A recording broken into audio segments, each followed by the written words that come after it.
नमस्कार दोस्तों। UP board 10वीं और 12वीं हिंदी की कॉपी में 100% अंक पाने के लिए हम आपको कुछ उपाय बता रहे हैं। अच्छे विद्यार्थियों से कहीं कहीं यह त्रुटियां हो जाती हैं जिनको आप ध्यान में रखें। आप देखें, यह पेपर है, प्री बोर्ड का पेपर है और यह उत्तर पुस्तिका है बालक की। प्रश्नोत्तर नंबर 1 बालक ने ठीक किया है और पहले में सरस्वती किस युग की पत्रिका है? उत्तर में है क द्विवेदी युग। बालक ने लिखा है पहले का द्विवेदी युग, लेकिन क नहीं लिखा है। कभी कभी क्या होता है कि एग्जामिनर पहले प्रश्न से लेकर बहुवैकल्पिक जो 10वें प्रश्न हैं उनमें यह लिख लेता है कि पहले का क, दूसरे का ख, तीसरे का ग। और इस तरह से अगर आप लिखेंगे कि द्विवेदी युग, अज्ञेय, इनमें से कोई नहीं, उसको असुविधा होगी और हो सकता है एक आध आपका नंबर गलत हो जाए, जबकि होना नहीं चाहिए, लेकिन हो सकता है कि एक दो काट पीट सकता है, एक आध दो नंबर। इसके लिए देखिए, हमने लाल पेन से, रेड पेन से दिखा दिया है कि इसका को लिखने में आपको ज़्यादा समय नहीं लगेगा, यहाँ आपका बहुत समय नहीं जाएगा। सरस्वती किस युग की पत्रिका है? तो द्विवेदी युग की है और पहला विकल्प सही है। तो पहले प्रश्न के आगे आप का भी लिख दें और तब लिखें द्विवेदी युग। कुछ बालक चारों विकल्प लिखते हैं, सही टिक करते हैं, यह सही नहीं है। दूसरी चीज़ यह है कि अगर आप हेडिंग देने के लिए स्केच पेन का प्रयोग करते हैं, वह सबसे अच्छी बात है। तीसरी चीज़ यह है बेटा कि दोनों तरफ बच्चे लाइन खींच देते हैं, जबकि आप कोई भी कॉपी देखेंगे, कोई भी कॉपी आती है आपकी, तो लाइन पहले आगे की तरफ खींचा रहता है, इधर नहीं खींचा रहता। इधर आपको क्या करना है कि आपकी लिखावट एक क्रम में सीधी रहे, इसके लिए कॉपी को मोड़ देना है। कितना मोड़ना है? आधा स्केल, जिससे आपकी लिखावट यहाँ सीधी रहे, यहाँ लाल रहे और यहाँ यह रहे, यह चीज़ ना हो। इसके लिए आप कॉपी यहाँ एक बार मोड़ देंगे और इधर एक स्केल के बराबर दो लाइनें, सुंदर सुंदर लाइनें आप खींच देंगे। यह चीज़ आप ध्यान में रखें। प्रश्न का अगर का विकल्प सही है तो का लिखें, तब लिखें द्विवेदी युग। आपको 100% नंबर मिलेंगे, कोई काट नहीं सकता। दूसरी चीज़ ध्यान दें, यह ध्यान में रखें कि एग्जामिनर को मूल्यांकन में जितनी सरलता होगी आपका नंबर उतना अच्छा होगा। प्रश्नोत्तर नंबर 2 10वें तक बालक का सारे विकल्प सही हैं, केवल क, ख, ग, घ नहीं लिखा है। तो 10वें के बाद आपका प्रश्न आता है। प्रश्न में यह भी देखें रहता है, इसमें से प्रेमचंद युग का कवि है या नहीं है, यह भी आप ध्यान दें। प्रश्न अच्छी तरह से पढ़ें, उसके बाद उत्तर दें।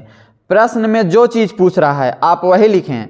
कमियां यह मिलती हैं कि आपसे केवल लेखक का नाम और शीर्षक का नाम पूछता है और आप पूरा संदर्भ लिख देते हैं, उसमें समय भी लॉस होता है और नंबर भी अगर एग्जामिनर काटना चाहे तो काट भी सकता है। फिर दूसरा प्रश्न है, अशोक में फूल आ गए छोटे छोटे लाल पुष्पों के मनोहर स्तवकों में कैसा मोहक भाव है? बच्चे ने संकेत डाला है। यह संकेत आपको जरूर डालना है, क्योंकि देखिए यह दूसरा क्वेश्चन जो होता है अथवा करके देता है। अथवा करके रोग का आघात पूरे वेग में था, परिणाम कपकपा और वातावरण चिंता से घिरा था। जब आप यहाँ संकेत डाल देते हैं तो एग्जामिनर को यहाँ मूल्यांकन करने में आसानी होती है।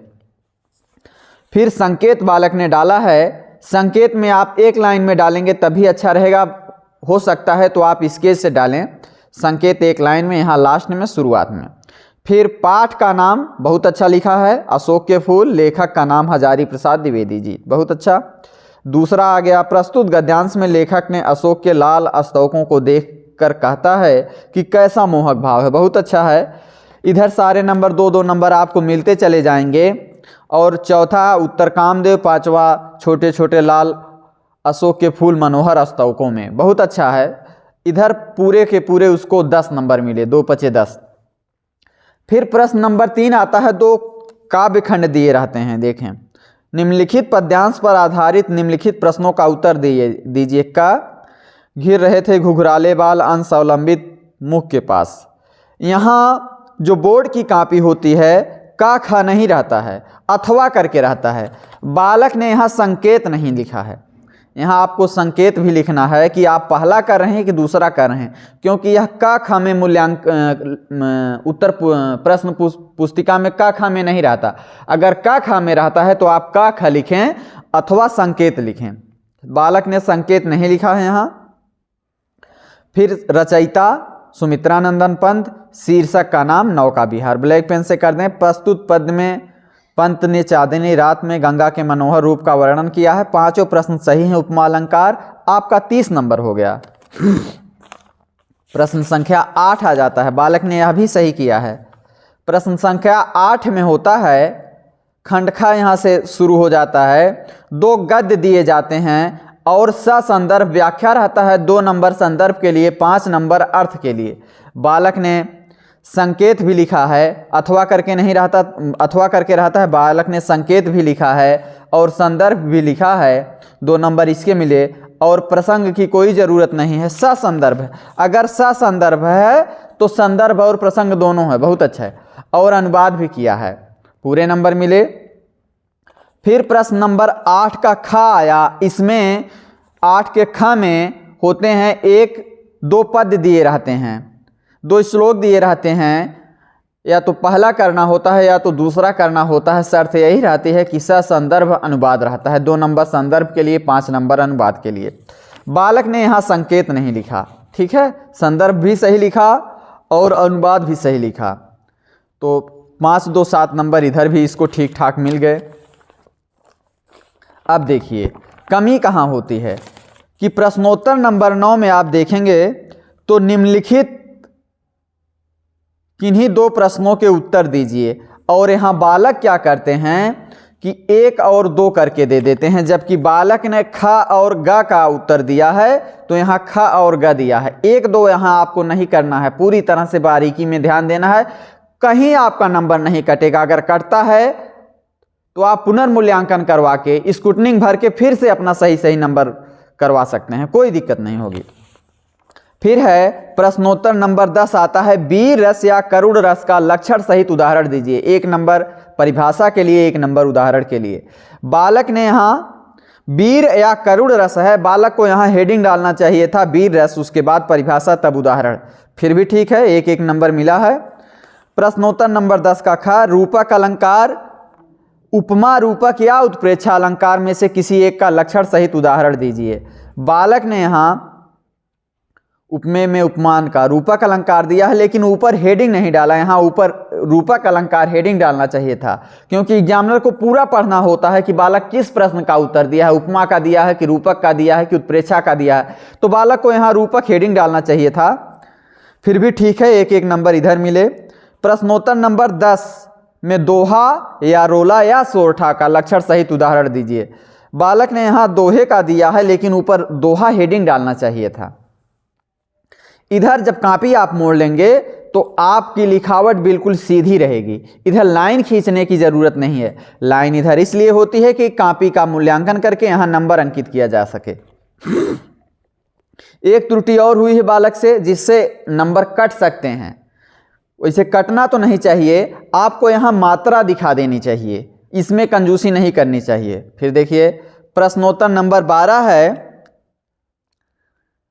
का खा गा करके स्वागतम का संधि विच्छेद होगा, सुधन आगतम, इसमें दूसरा विकल्प सही है। और बालक ने का लिखा है, लेकिन यहाँ दूसरा विकल्प भी सही होना, दूसरा विकल्प लिखना चाहिए था, क्योंकि कभी कभी एग्जामिनर, हमने पहले ही बताया, 12 का दूसरा, 12 का खा का दूसरा, 12 का गा का तीसरा लिख देता है, तो उसको असुविधा होती है।